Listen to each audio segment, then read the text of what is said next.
Nangyari, mga bintana nila Dara pinagwawasak. Sinong gumawa nito? Iyan po ang ating alamin at pag-uusapan sa video na ito.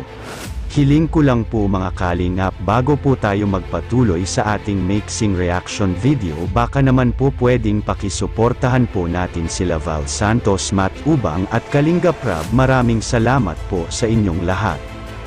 Sa kaarawan nga ni Chanita mga kalingap ay hindi nga sa bahay ni Dara naganap ang kanyang 16th birthday, kundi sa isang magandang lugar na kung saan ay doon ginanap ang birthday ni Chanita. Kaya halos lahat ng nandoon sa kaarawan ni Chanita ay nagkaiyakan nga sila dahil sa malayo na ang narating ni Dara sa kanyang buhay, at ang ikinaiiyak pa ng lahat nang nagsalita na nga si Dara sa kanyang mga wish sa kanyang birthday na sana daw makumpleto na sila ng magpapamilya sa darating na taon na ito.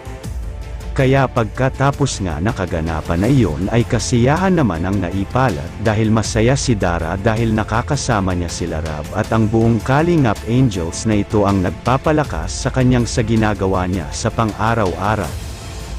Mga kapatid, ayon sa ating nabalitaan ay sa pag-uwi daw umano ni Chanita sa kanilang bagong bahay ay nakita nga niya na wasak-wasak ang bintana at hindi pa nalalaman na kung sino ang gumawa nito sa bahay nila. Siguro sa kadahilanan mga kalingap na naiinggit lang siguro sila sa bagong bahay ni Dara na napakaganda na talagang masasabi mo nga naman ay bahay mayaman nga ito. Kaya ngayon ay pinaghahagilap daw umano nila Rab na kung sinong sumire sa mga bintana sa bahay nila Chanita.